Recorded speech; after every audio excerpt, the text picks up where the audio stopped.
தாய் தமிழ் உறவுகளுக்கு வணக்கம். இன்றைக்கி நம்ம என்ன பார்க்க போகிறோம் அப்படின்னா, தீபாவளியோட ஒரு பலகாரம் தான். இது ரொம்பவே பாரம்பரியமான ஒரு பலகாரம். இப்போல்லாம் எல்லோரும் என்ன பண்ணுறாங்க அப்படின்னா, எல்லோரும் கடையிலே போய் பலகாரம் வாங்கி சாப்பிட்டுக்கிறாங்க.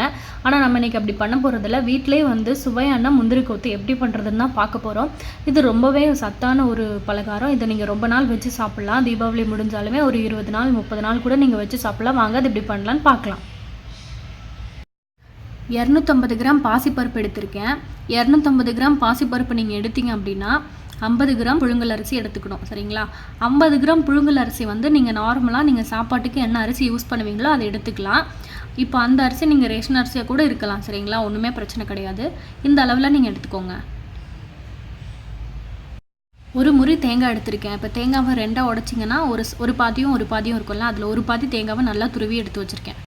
ஏலக்காவும் சுக்கும் சேர்த்துக்க போகிறோம். வாசனைக்கு ஏற்ற மாதிரி ஏலக்காவும் சுக்கு அந்த ஒரு ஃப்ளேவர் உங்களுக்கு நல்லாயிருக்கும் அந்த மாவோட மிக்ஸ் ஆகும்போது. ஸோ நீங்கள் சேர்க்கணுன்னா சேர்த்துக்கலாம்.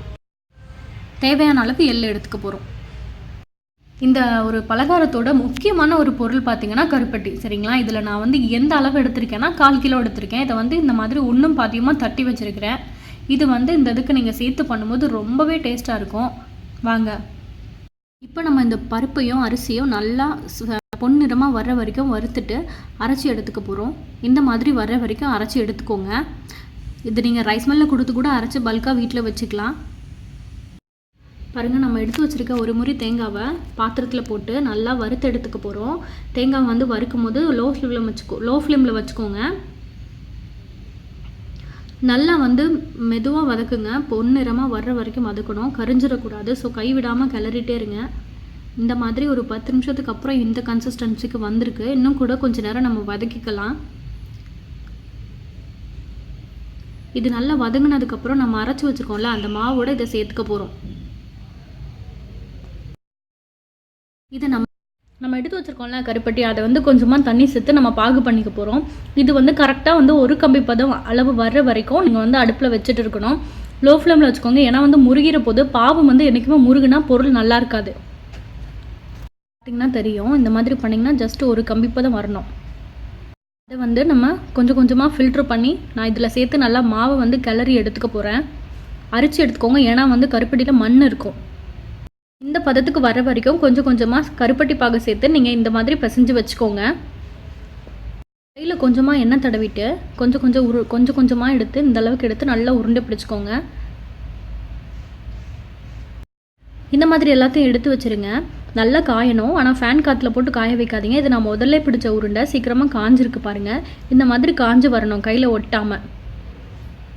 இப்போ நம்ம அதை கோட் பண்ணி பொரிக்கிறதுக்கு அரிசி மாவு ஒரு 150 கிராம் எடுத்திருக்கேன். ஸோ இது நல்லா ஒட்டி பிடிக்கிறதுக்காக நான் இங்கே மைதா மாவு எடுத்திருக்கேன். நீங்கள் மைதா மாவு சேர்க்கறதுக்கு பதிலாக உளுந்த மாவு சேர்த்துக்கிட்டிங்கன்னா இன்னுமே உங்களுக்கு நல்லா வெளிப்பகுதி நல்லா மொறுன்னு வரும். சரிங்களா?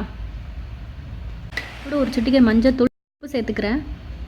எல்லாத்தையும் சேர்த்து இந்த மாதிரி கொஞ்சம் கட்டியாக நீங்கள் தண்ணி ஊற்றி கலந்து வச்சுக்கோங்க. ரொம்ப தண்ணி ஊற்றிடாதீங்க. அந்த மஞ்சள் பொடி, உப்பு, அப்புறமா நம்ம அரிசி மாவு, மைதா மாவு எல்லாம் சேர்ந்து ஈவனாக மிக்ஸ் ஆகி இந்த மாதிரி ஒரு லைட்டான ஒரு மஞ்சள் நிறத்துக்கு வரணும். அப்படி வரும்போது இது கரெக்டாக இருக்குன்னு அர்த்தம். சரிங்களா? தண்ணியாக இந்த உருண்டைகளை ஒன்று எடுத்து அப்படியே நம்ம கலக்கி வச்சுருக்கோம்ல அந்த மாவுக்குள்ளே சேர்த்து உங்களுக்கு கை வச்சு போடுறது கஷ்டமாக இருந்ததுன்னா இந்த மாதிரி ஃபாலோ பண்ணுங்கள். ஈஸியாக இருக்கும். இந்த மாதிரி பண்ணிவிட்டு அப்படியே எண்ணெயில் போட்டுருங்க. அவ்வளோதான். இப்போ நம்ம முந்திரி கொத்து சூப்பராக தயாராகிடுச்சு. இந்த ரெசிபி உங்களுக்கு பிடிச்சிருந்துன்னா லைக் பண்ணுங்கள், ஷேர் பண்ணுங்கள், கமெண்ட் பண்ணுங்கள். மறக்காமல் சப்ஸ்கிரைப் பண்ணிட்டு பக்கத்தில் இருக்க பெல் ஐக்கானையும் ப்ரெஸ் பண்ணிக்கோங்க. ஸோ எல்லாருக்குமே இனிய தீபாவளி திருநாள் வாழ்த்துக்கள். இந்த ரெசிபியை கண்டிப்பாக உங்கள் வீட்டில் நீங்கள் ட்ரை பண்ணி பாருங்கள். உண்மையாக நல்லாயிருக்கும். சரிங்களா? நன்றி.